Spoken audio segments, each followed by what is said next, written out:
अथ श्रीविज्ञानभैरवतन्त्रम्। श्रीदेव्युवाच।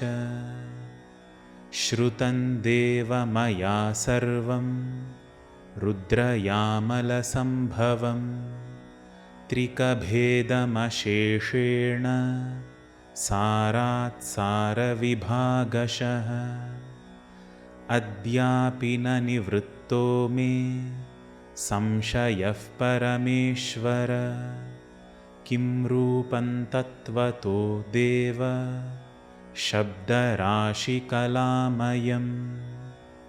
किं वा नवात्मभेदेन भैरवे भैरवाकृतौ। त्रिशिरो भेदभिन्नं वा किं वा शक्तित्रयात्मकम्। नादबिन्दुमयं वापि किं चन्द्रार्धनिरोधिकाः। चक्रारूढमनच्कं वा किं वा शक्तिस्वरूपकम्। परापरायाः सकलमपरायाश्च वा पुनः। पराया यदि तद्वत् स्यात् परत्वं तद्विरुध्यते। न हि वर्णविभेदेन देहभेदेन वा भवेत्। परत्वं निष्कलत्वेन सकलत्वेन तद्भवेत्। प्रसादं कुरु मे नाथ निःशेषं छिन्धि संशयम्। भैरव उवाच। साधु साधु त्वया पृष्टं तन्त्रसारमिदं प्रिये। गूहनीयतमं भद्रे तथापि कथयामि ते। यत्किञ्चित् सकलं रूपं भैरवस्य प्रकीर्तितं। तदसारतया देवी विज्ञेयं शक्रजालवत्। मायास्वप्नोपमं चैव गन्धर्वनगरभ्रमम्। ध्यानार्थं भ्रान्तबुद्धीनां क्रियाडम्बरवर्तिनां। केवलं वर्णितं पुंसां विकल्पनिहतात्मनां। तत्त्वतो न नवात्मासौ शब्दराशिर्न भैरवः। न चासौ त्रिशिरा देवो न च शक्तित्रयात्मकः। नादबिन्दुमयो वापि न चन्द्रार्धनिरोधिकाः। न चक्रक्रमसम्भिन्नो न च शक्तिस्वरूपकः। अप्रबुद्धमतीनां हि एता बालविभीषिकाः। मातृमोदकवत्सर्वं प्रवृत्त्यर्थमुदाहृतम्। दिक्कालकलनोन्मुक्ता देशोद्देशाविशेषिणी। व्यपदेष्टुमशक्या सावकथ्या परमार्थतः। अन्तस्वानुभवानन्दा विकल्पोन्मुक्तगोचरा। यावस्था भरिताकारा भैरवी भैरवात्मनः। तद्वपुस्तत्त्वतो ज्ञेयं विमलं विश्वपूरणम्। एवं विधे परे तत्त्वे कः पूज्यः कश्च तृप्यति। एवं विधा भैरवस्य यावस्था परिगीयते। सा परापररूपेण परा देवी प्रकीर्तिता। शक्तिशक्तिमतोर्यद्वदभेदः सर्वदा स्थितः अतस्तद्धर्मधर्मित्वात् पराशक्तिः परात्मनः न वह्नेर्दाहिका शक्तिर्व्यतिरिक्ता विभाव्यते केवलं ज्ञानसत्तायां प्रारम्भोऽयं प्रवेशने शक्त्यवस्थाप्रविष्टस्य निर्विभागेन भावना तदासौ शिवरूपी स्यात् शैवी मुखमिहोच्यते यथा लोकेन दीपस्य किरणैर्भास्करस्य च ज्ञायते दिग्विभागादि तद्वच्छक्त्या शिवः प्रिये श्रीदेव्युवाच देवदेव त्रिशूलाङ्क कपालकृतभूषण दिग्देशकालशून्या च व्यपदेशविवर्जिता यावस्था भरिताकारा भैरवस्योपलभ्यते कैरुपायैर्मुखं तस्य परा देवी कथं भवेत् यथा सम्यगहं वेद्मि तथा मे ब्रूहि भैरव भैरव उवाच ऊर्ध्वे प्राणो ह्यधो जीवो विसर्गात्मा परोच्चरेत् उत्पत्तिद्वितयस्थाने भरणाद्भरिता स्थितिः मरुतोऽन्तर्बहिर्वापि वियद्युग्मानिवर्तनात् भैरव्या भैरवस्येत्थं भैरवि व्यज्यते वपुः न व्रजेन्न विषेच्छक्तिर्मरुद्रूपा विकासिते निर्विकल्पतया मध्ये तया भैरवरूपता कुम्भिता रेचिता वापि पूरिता वा यदा भवेत् तदन्ते शान्तनामासौ शक्त्या शान्तः प्रकाशते आमूलात् किरणाभासां सूक्ष्मात् सूक्ष्मतरात्मिकाम् चिन्तयेत्तां द्विषट्कान्ते श्याम्यन्तीं भैरवोदयः उद्गच्छन्तीं तडिद्रूपां प्रतिचक्रं क्रमात् क्रमम् ऊर्ध्वं मुष्टित्रयं यावत् तावदन्ते महोदयः क्रमद्वादशकं सम्यग् द्वादशाक्षरभेदितं स्थूलसूक्ष्मपरस्थित्या मुक्त्वा मुक्त्वान्ततः शिवः तया पूर्याशु मूर्धान्तं भङ्क्त्वा भ्रूक्षेपसेतुना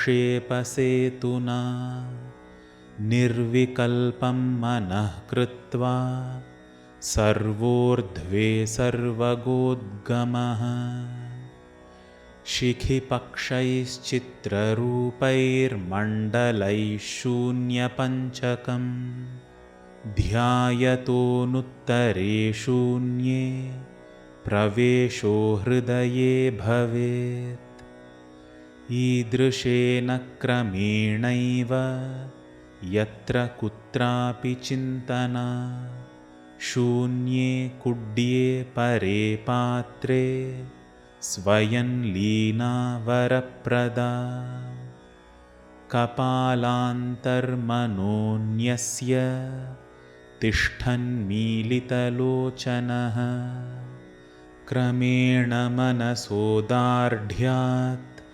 लक्षयेल्लक्ष्यमुत्तमम् मध्यनाडी मध्यसंस्था बिससूत्राभरूपया ध्यातान्तर्व्योमया देव्या तया देवः प्रकाशते कररुद्धदृगस्त्रेण भ्रूभेदाद्वाररोधनात् दृष्टे बिन्दौ क्रमाल्लीने तन्मध्ये परमास्थितिः धामान्तः क्षोभसम्भूतसूक्ष्माग्नितिलकाकृतिं बिन्दुं शिखान्ते हृदये लयान्ते ध्यायतो लयः अनाहते पात्रकर्णे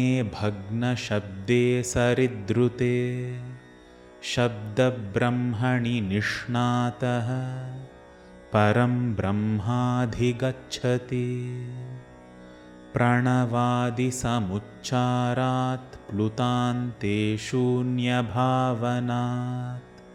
शून्यया परया शक्त्या शून्यतामेति भैरवी यस्य कस्यापि वर्णस्य पूर्वान्तावनुभावयेत् शून्यया शून्यभूतोऽसौ शून्याकारः पुमान् भवेत् तन्त्र्यादिवाद्यशब्देषु दीर्घेषु क्रमसंस्थिते अनन्यचेताः प्रत्यन्ते परव्योमवपुर्भवेत् पिण्डमन्त्रस्य सर्वस्य स्थूलवर्णक्रमेण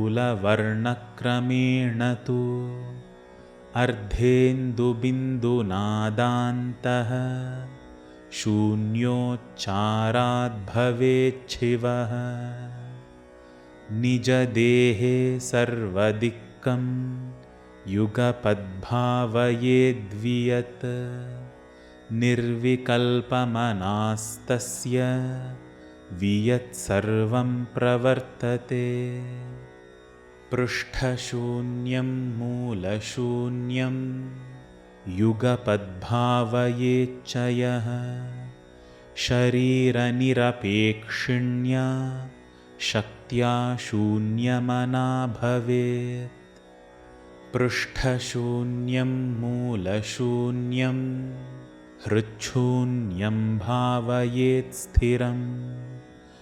युगपन्निर्विकल्पत्वान्निर्विकल्पोदयस्ततः तनुदेशे शून्यतैव क्षणमात्रं विभावयेत् निर्विकल्पन्निर्विकल्पो निर्विकल्पस्वरूपभाक् सर्वं देहगतं द्रव्यं वियद्व्याप्तं मृगे क्षणे विभावयेत्ततस्तस्य भावना सा स्थिरा भवेत् देहान्तरे त्वग्विभागं भित्तिभूतं विचिन्तयेत् न किञ्चिदन्तरे तस्य ध्यायन्नध्येयभाग्भवेत् हृद्याकाशे निलीनाक्षः पद्मसम्पुटमध्यगः अनन्यचेताः सुभगे परं सौभाग्यमाप्नुयात्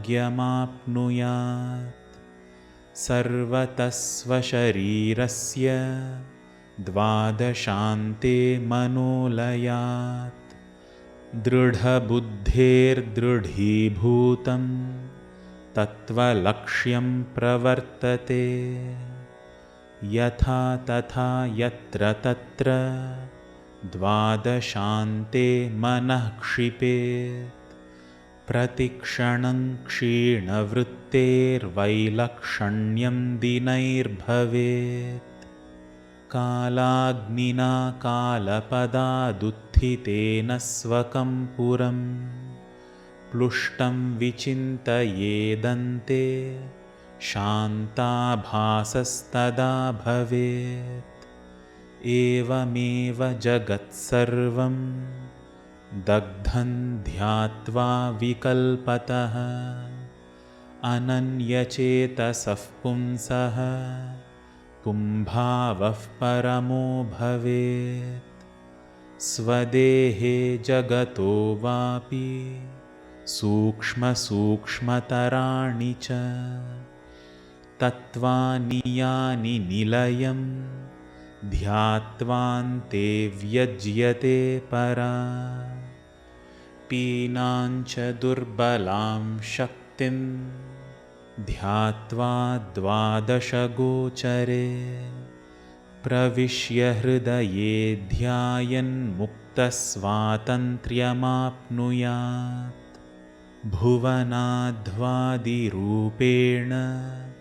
चिन्तयेत् क्रमशोऽखिलं स्थूलसूक्ष्मपरस्थित्या यावदन्ते मनोलयः अस्य सर्वस्य विश्वस्य पर्यन्तेषु समन्ततः अध्वप्रक्रियया तत्त्वं शैवं ध्यात्वा महोदयः विश्वमेतन्महादेवी शून्यभूतं विचिन्तयेत् तत्रैव च मनोलीनं ततस्तल्लयभाजनम् घटादिभाजने दृष्टिं भित्तिस्त्यक्त्वा विनिक्षिपेत् तल्लयन्तत्क्षणात् गत्वा तल्लयात्तन्मयो भवेत् निर्वृक्षगिरिभित्यादिदेशे दृष्टिं विनिक्षिपेत् विलीने मानसे भावे वृत्तिक्षीणः प्रजायते उभयोर्भावयोर्ज्ञाने ध्यात्वा मध्यं समाश्रयेत् युगपच्चद्वयं त्यक्त्वा मध्ये तत्त्वं प्रकाशते भावेऽन्यक्ते निरुद्धा चिन्नैव भावान्तरं व्रजेत् तदा तन्मध्यभावेन विकसत्यति भावना सर्वं देहं चिन्मयं हि जगद्वा परिभावयेत् युगपन्निर्विकल्पेन मनसा परमोदयः वायुद्वयस्य सङ्घट्टादन्तर्वा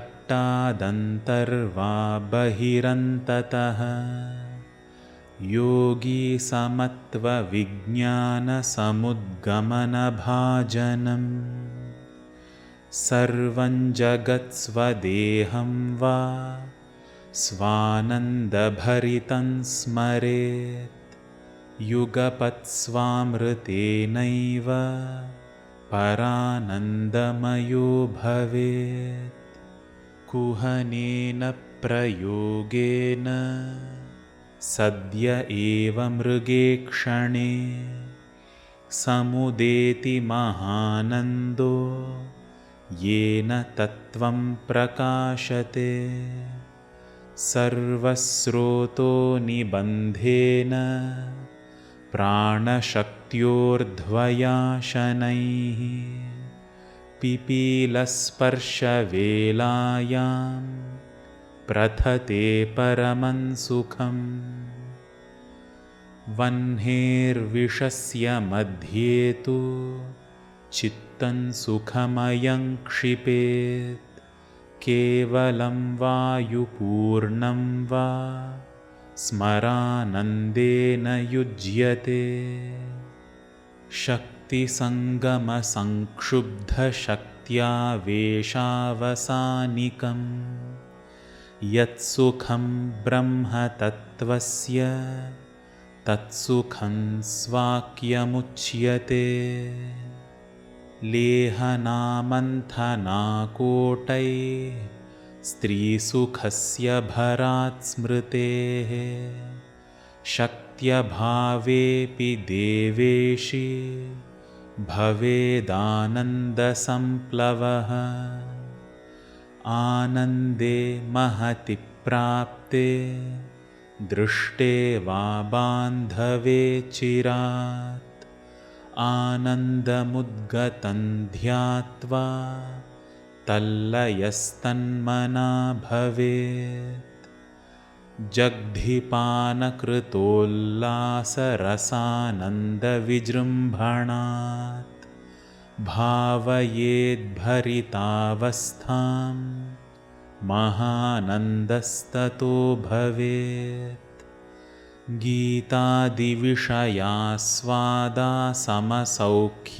गीतादिविषयास्वादासमसौख्यैकतात्मनः योगिनस्तन्मयत्वेन मनोरूढेस्तदात्मता यत्र यत्र मनस्तुष्टिर्मनस्तत्रैव धारयेत् तत्र तत्र परानन्दस्वरूपं सम्प्रवर्तते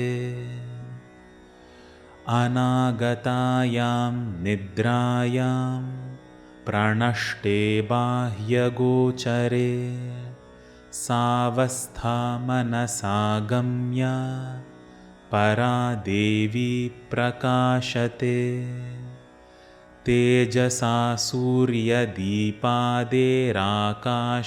शबलीकृते दृष्टिर्निवेश्या तत्रैव स्वात्मरूपं प्रकाशते करङ्किण्या क्रोधनया भैरव्या लेलिहानया खेचर्या दृष्टिकाले च परावाप्तिः प्रकाशते मृद्वासने स्फिजैकेन हस्तपादौ निराश्रयम् निधाय तत्प्रसङ्गेन परा पूर्णा मतिर्भवेत् उपविश्यासने सम्यग् बाहू कृत्वार्धकुञ्चितौ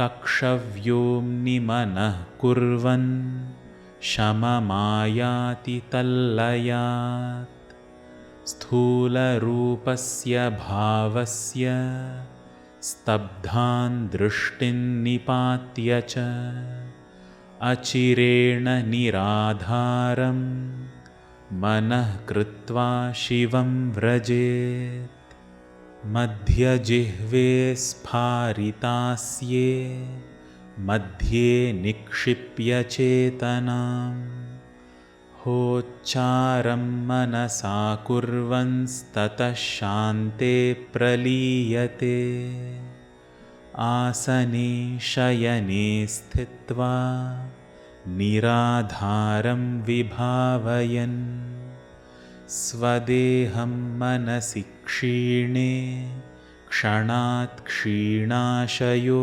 भवेत् चलासने स्थितस्याथ शनैर्वा देहचालनात्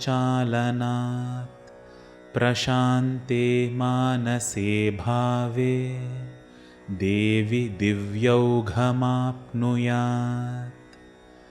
आकाशं विमलं पश्यन् कृत्वा दृष्टिं निरन्तरं स्तब्धात्मा तत्क्षणाद्देवी भैरवं वपुराप्नुयात् लीनं मूर्ध्नि वियत्सर्वं भैरवत्वेन भावयेत् तत्सर्वं भैरवाकारतेजस्तत्र सत्त्वं समाविशेत्। किञ्चिज्ज्ञातं द्वैतदायी बाह्यालोकस्तमः पुनः। विश्वादिभैरवं रूपं ज्ञात्वानन्तप्रकाशभृत्।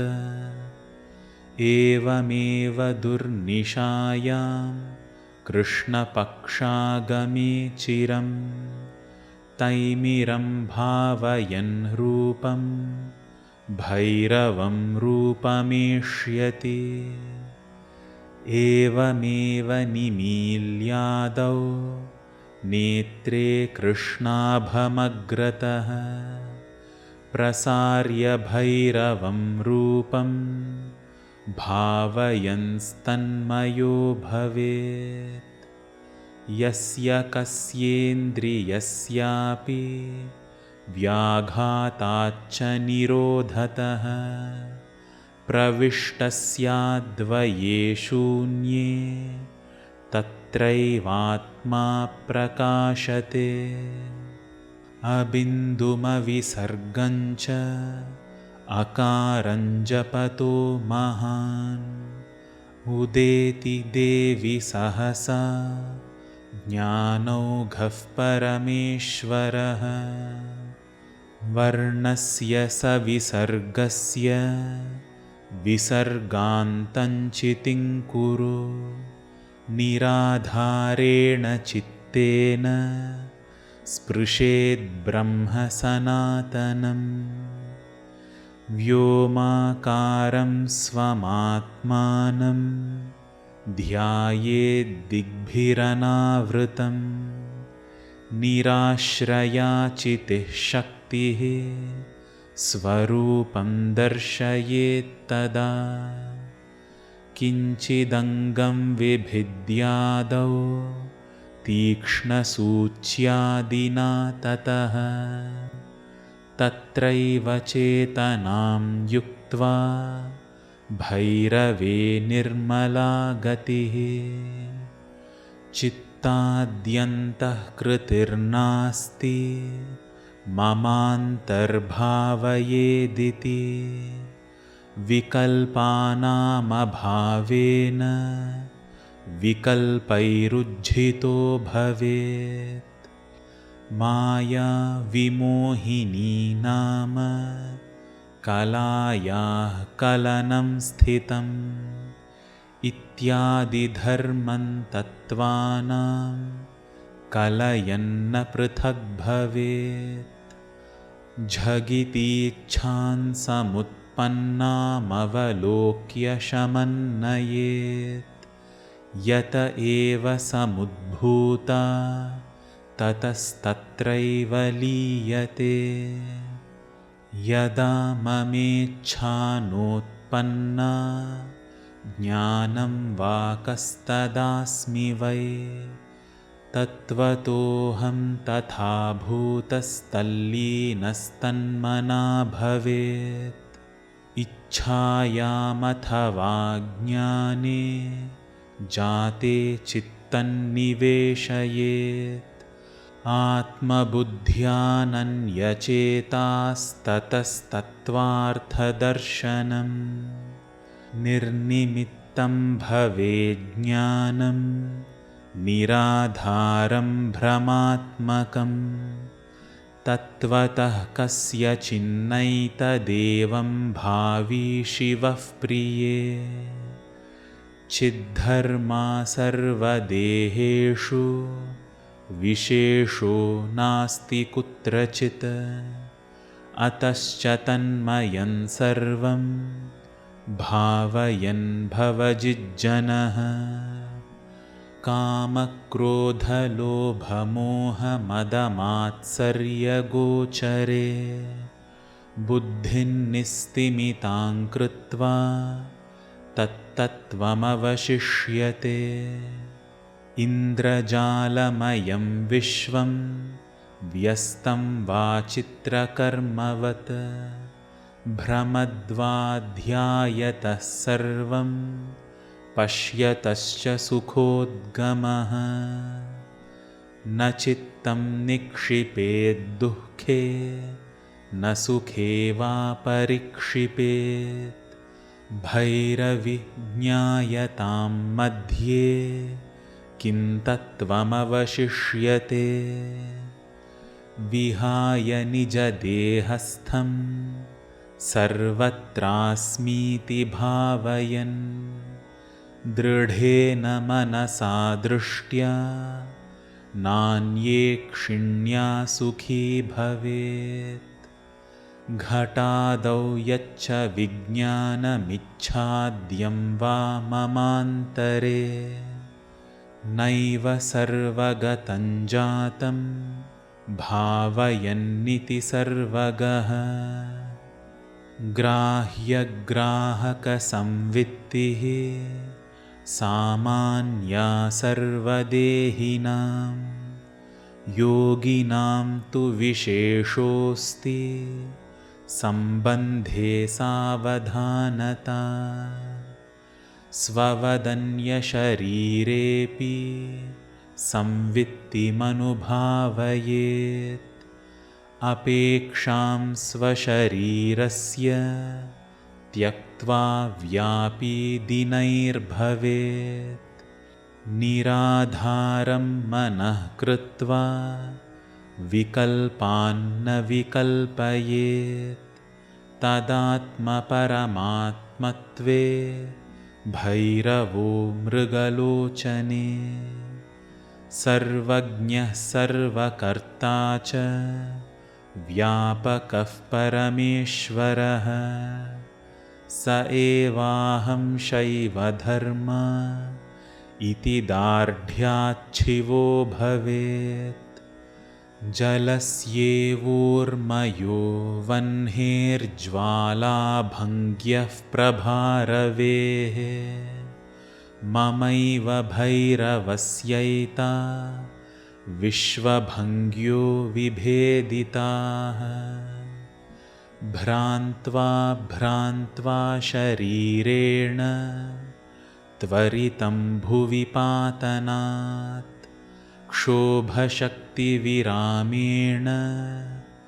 परा सञ्जायते दशा आधारेष्वथवा शक्त्या ज्ञानाच्चित्तलयेन वा जातशक्तिसमावेशक्षोभान्ते भैरवं वपुः सम्प्रदायमिमं देवि शृणु सम्यग्वदाम्यहम् कैवल्यं जायते सद्यो नेत्रयोस्तब्धमात्रयोः सङ्कोचं कर्णयोः कृत्वा ह्यधोद्वारे तथैव च अनच्कमहलं ध्यायन् विशेद्ब्रह्म सनातनम् कूपादिके महागर्ते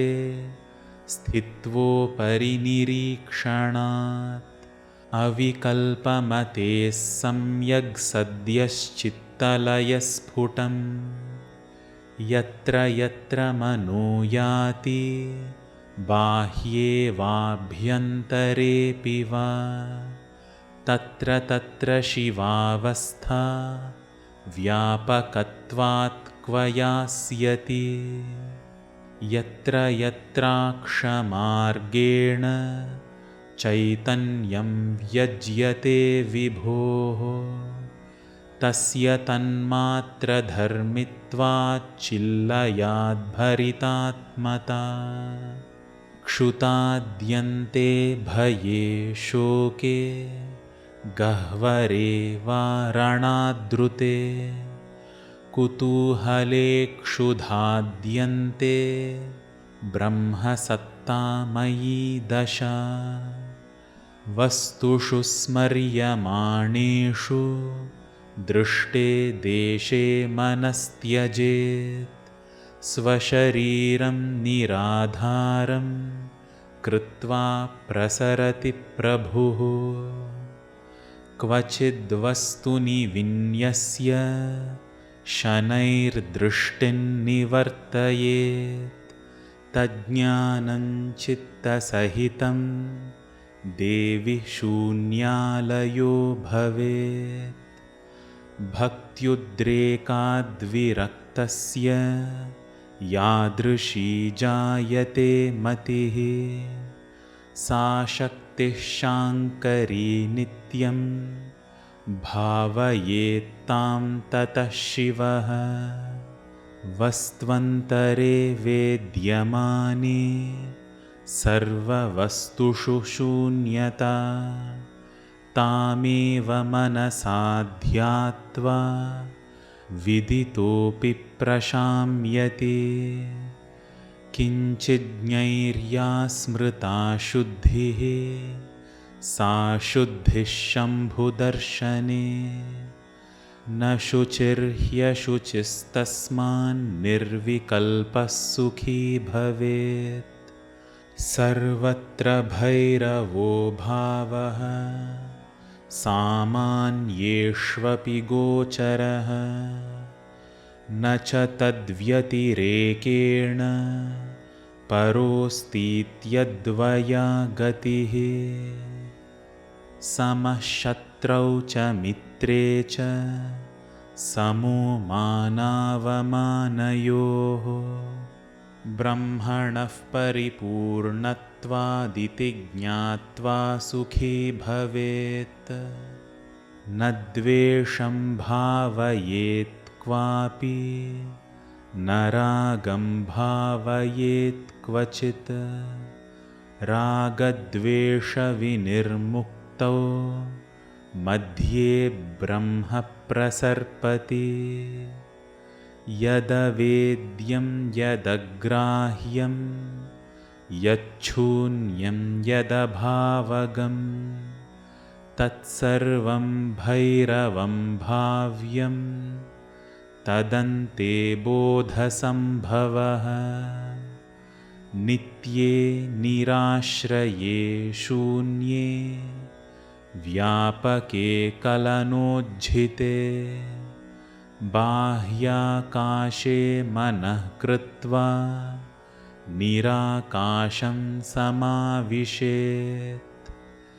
यत्र यत्र मनो याति तत्तत्तेनैव तत्क्षणं परित्यज्यानवस्थित्या निस्तरङ्गस्ततो भवेत्।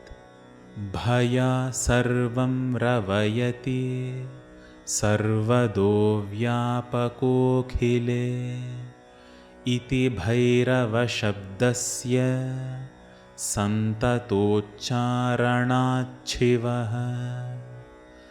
अहं ममेदमित्यादि प्रतिपत्तिप्रसङ्गतः निराधारे मनो याति तद्ध्यानप्रेरणाच्छमी। नित्यो विभुर्निराधारो व्यापकश्चाखिलाधिपः शब्दान् प्रतिक्षणं ध्यायन् कृतार्थोऽर्थानुरूपतः। अतत्त्वमिन्द्रजालाभमिदं सर्वमवस्थितं किं तत्त्वमिन्द्रजालस्य इति दार्ढ्याच्छमं व्रजेत्। आत्मनो निर्विकारस्य क्व ज्ञानं क्व च वा क्रिया ज्ञानायत्ता बहिर्भावा अतः शून्यमिदं जगत्। न मे बन्धो न मोक्षो मे भीतस्यैता विभीषिका। प्रतिबिम्बमिदं बुद्धेर्जलेष्विव विवस्वतः। इन्द्रियद्वारकं सर्वं सुखदुःखादिसङ्गमम् इतीन्द्रियाणि संत्यज्य स्वस्थः स्वात्मनि वर्तते। ज्ञानप्रकाशकं सर्वं सर्वेणात्मा प्रकाशकः एकमेकस्वभावत्वात् ज्ञानं ज्ञेयं विभाव्यते मानसञ्चेतनाशक्तिरात्मा चेति चतुष्टयम् यदा प्रिये परीक्षीणं तदा तद्भैरवं वपुः निस्तरङ्गोपदेशानां शतमुक्तं समासतः द्वादशाभ्यधिकं देवी यज्ञात्वा ज्ञानविज्जनः अत्र चैकतमे युक्तो जायते भैरवः स्वयं वाचा करोति कर्माणि शापानुग्रहकारकः अजरामरतामेति सोऽणिमादिगुणान्वितः योगिनीनां प्रियो देवी सर्वमेलापकाधिपः जीवन्नपि विमुक्तोऽसौ कुर्वन्नपि न लिप्यते श्रीदेव्युवाच इदं यदि वपुर्देव परायाश्च महेश्वर एवमुक्तव्यवस्थायां जप्यते को जपश्च कः ध्यायते को महानाथ पूज्यते कश्च तृप्यति हूयते कस्य वा होमो यागः कस्य च किं कथम् श्रीभैरव उवाच एषात्र प्रक्रिया बाह्या स्थूलेष्वेव मृगेक्षणे भूयो भूयः परे भावे भावना भाव्यते हि या जपः सोत्रस्वयं नादो मन्त्रात्मा जप्य ईदृशः ध्यानं हि निश्चला बुद्धिर्निराकारा निराश्रया न तु ध्यानं शरीराक्षिमुखहस्तादिकल्पना पूजा नाम न पुष्पाद्यैर्या मतिः क्रियते दृढा निर्विकल्पे महाव्योम्नि सा पूजा ह्यादराल्लयः अत्रैकतमयुक्तिस्थे योत्पद्येतदिनाद्दिनं भरिताकारता सात्र तृप्तिरत्यन्तपूर्णता महाशून्यालये वह्नौ भूताक्षविषयादिकं हूयते मनसा सार्धं सहोमश्चेतनासृचा यागोत्र परमेशानि तुष्टिरानन्दलक्षणा क्षपणात् सर्वपापानां त्राणात् सर्वस्य पार्वती रुद्रशक्तिसमावेशस्तत्क्षेत्रं भावना परा अन्यथा तस्य तत्त्वस्य का पूजा काश्च तृप्यति स्वतन्त्रानन्दचिन्मात्रसारः स्वात्मा हि सर्वतः आवेशनं तत्स्वरूपे स्वात्मनः स्नानमीरितम् यैरेव पूज्यते द्रव्यैस्तर्प्यते वा परापरः यश्चैव पूजकः सर्वः स एवैकः क्व पूजनम् व्रजेत् प्राणो विशेज्जीव इच्छया कुटिलाकृतिः दीर्घात्मा सा महादेवी परक्षेत्रं परापरा अस्यामनुचरन् तिष्ठन् महानन्दमये ध्वरे तया देव्या समाविष्टः परं भैरवमाप्नुयात् षट्शतानि दिवारात्रौ सहस्राण्येकविंशतिः जपो देव्या समुद्दिष्टः सुलभो दुर्लभो जडैः इत्येतत् कथितं देवी परमामृतमुत्तमम्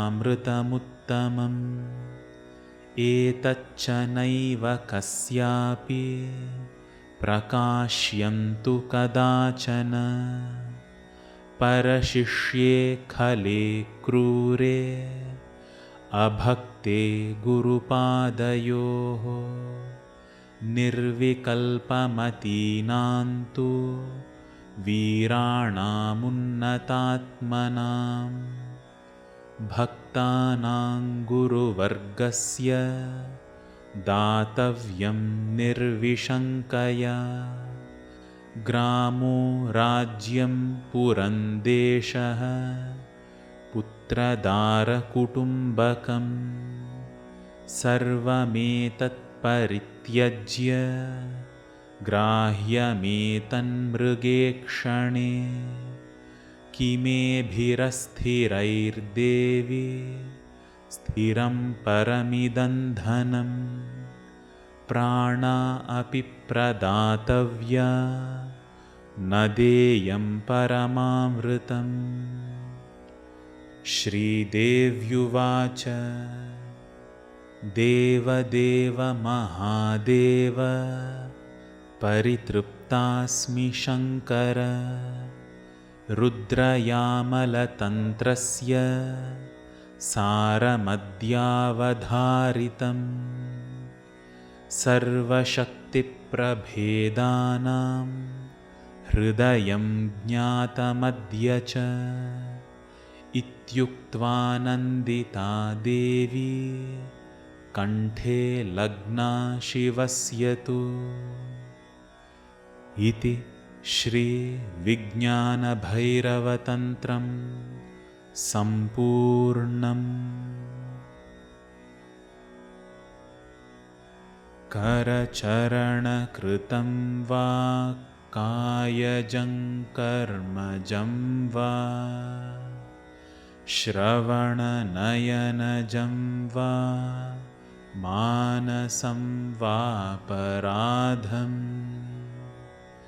विहितमविहितं वा सर्वमेतत् क्षमस्व जय जय करुणाब्धे श्रीमहादेव शम्भो।